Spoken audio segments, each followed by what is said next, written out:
Hello everyone. आज का paper है 3 जुलाई का। तो आज हम देखेंगे कि आज के न्यूज़ में क्या इम्पोर्टेंट है। तो पहला जो अनफॉर्चुनेट जो खबर है, ये जो न्यूज़ आ रही है वो यूपी से। वहाँ 113 लोगों की लगभग डेथ हो गई है, 116 लोगों की, सॉरी, स्टैम्पीड की वजह से। और ये पता करने की कोशिश की जा रही है कि ऐसा क्यों हुआ और कैसे क्या प्रिकॉशन ले सकते हैं नेक्स्ट टाइम। ठीक है, और चलिए आगे बढ़ते हैं। दूसरा जो न्यूज़ है वो इम्पोर्टेंट है, वो है digital jurisprudence in India in an AI era. ठीक है, जूरिस्प्रूडेंस मतलब कि लॉ से रिलेटेड क्या है, जो एआई का इशू है। बहुत सारे इशू हैं जो अमर पाठक सर जो हैं उन्होंने हाईलाइट किया है। पहला तो है कॉपीराइट इशू। ठीक है, कि किसी और का कंटेंट है और एक एआई जो है जनरेट कर देती है तो उसका क्या है। ठीक है, और दूसरा जो इशू आ रहा है वो ये आ रहा है कि वो एआई है क्या, इंटरमीडियरीज है या कुछ और है। ठीक है, इसके रिलेशन में है। जो श्रेया सिंगल जो है ना, श्रेया सिंगल आपको पता होगा 66A जो आईटी एक्ट के अंदर 2000 के अंदर जो फ्रीडम स्पीच को करता था, तो फ्रीडम ऑफ स्पीच का टेल करता था, तो उसको अनकॉन्स्टिट्यूशन बता दिया गया था। तो यही जजमेंट का एग्जांपल दिया गया है कि उस जजमेंट में जो है इंटरमीडिएटरीज के बारे में क्या कहा गया था। ठीक है, और जो है हम देखते हैं आगे इसी टॉपिक से रिलेटेड एक क्वेश्चन। ठीक है, तो पहला क्वेश्चन है, I'm so सॉरी मैंने नंबरिंग करना भूल गया। ठीक है, इसी आर्टिकल के से रिलेटेड है। ठीक है, सॉरी, चार स्टेटमेंट हैं। ठीक है, पहला है, दूसरा, माफ़ कर दीजिएगा मेरे हैंड राइटिंग के लिए। ठीक है, तो पहला है कि challenges posed by generative AI. ठीक है, पहला है guaranteeing AI following major suggested to address the challenges posed by generative AI. तो पहला है guaranteeing AI platform immunity from liability while collecting data. ठीक है, दूसरा है, ठीक है, implementing proper licensing and compensation for intellectual property used in training models। और तीसरा है creating a centralized licensing platform similar to the music industry और extending full moral rights under the Indian Copyright Act to AI generated content। ठीक है, तो इस article के according, ठीक है ना, ये पॉइंट्स था।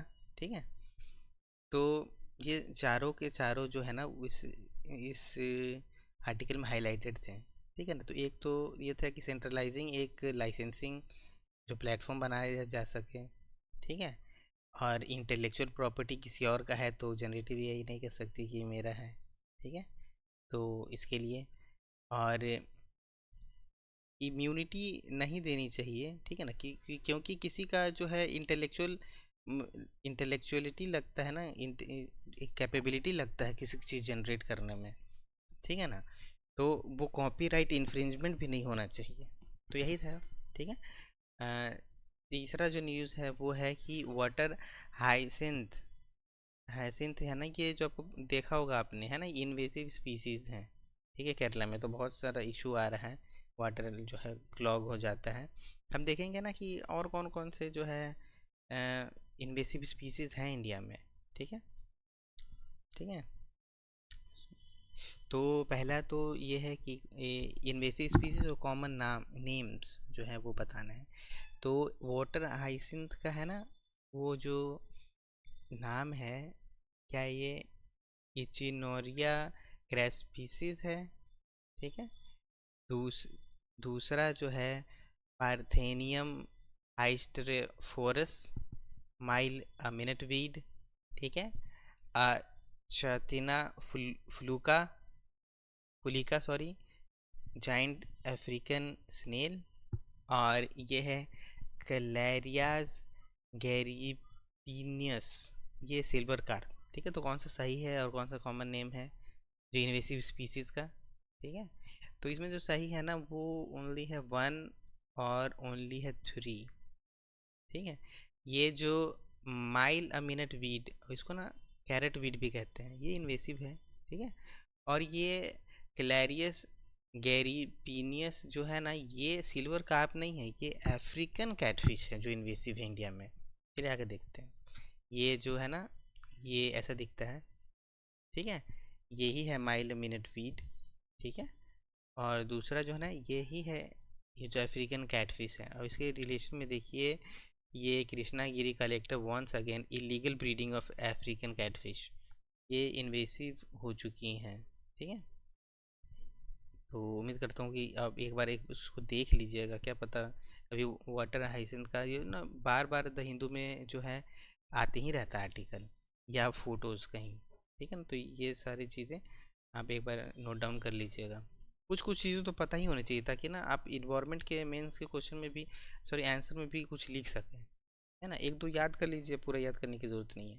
ठीक है। बस एक फेमिलियरिटी होनी चाहिए बस।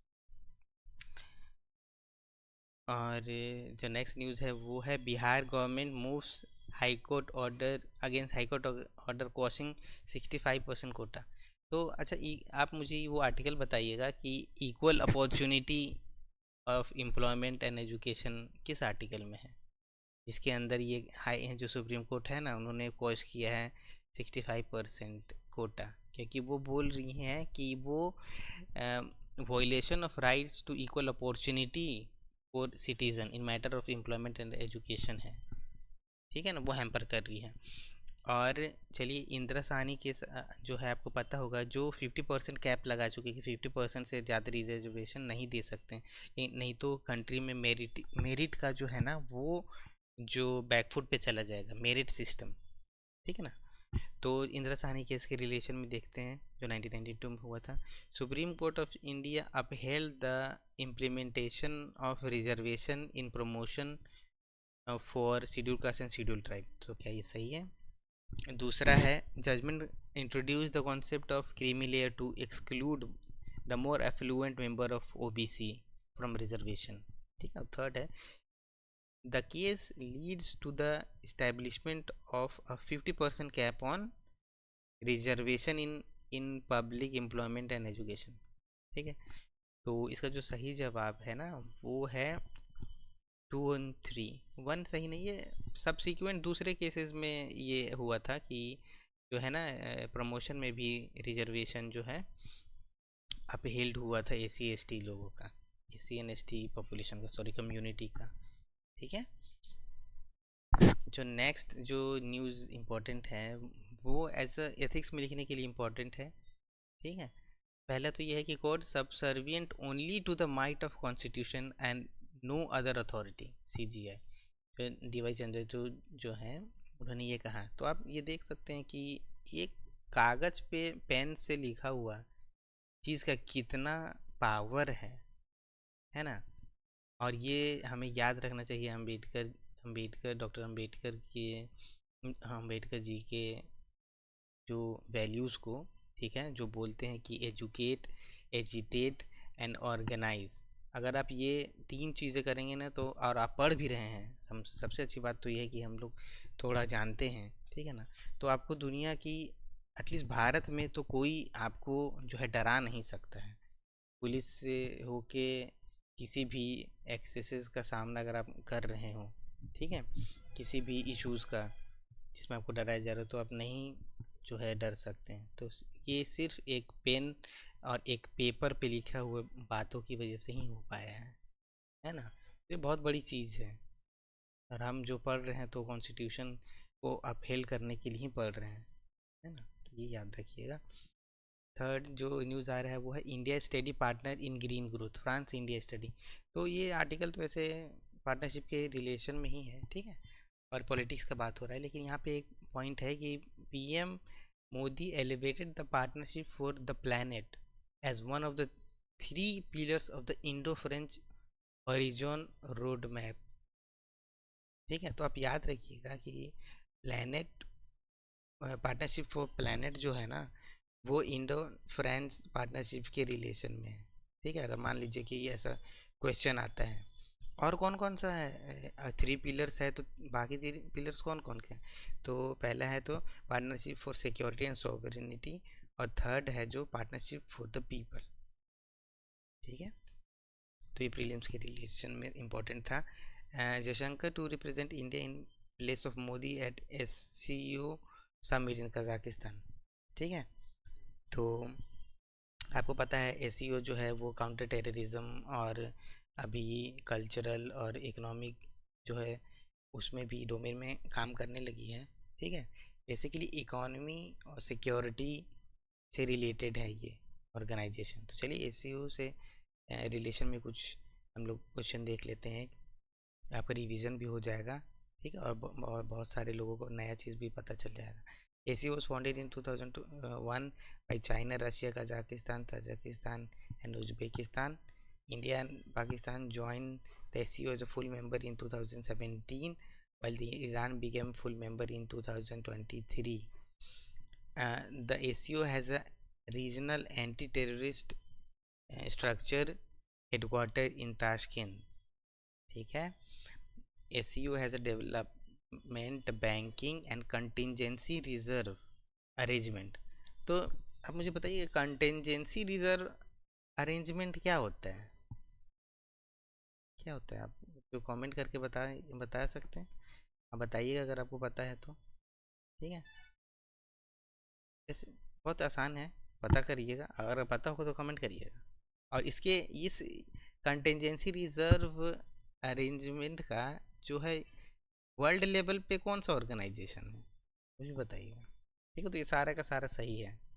ठीक है, और नेक्स्ट जो है वो है Beijing Manila hold talks after maritime standoff. तो ये साउथ चाइना सी में है ना, ये चाइनीज़ और जो मैं फिलीपींस है ना, ये दोनों इस मरीन स्टैंड ऑफ पे आ गए हैं, तो उसी के रिलेशन में ये बात हो रही है।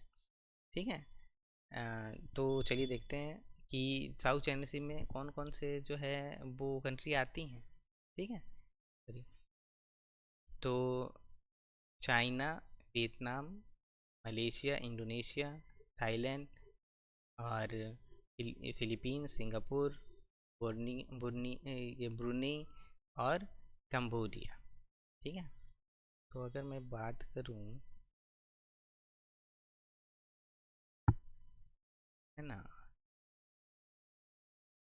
मान लीजिए कि इंडोनेशिया है, ठीक है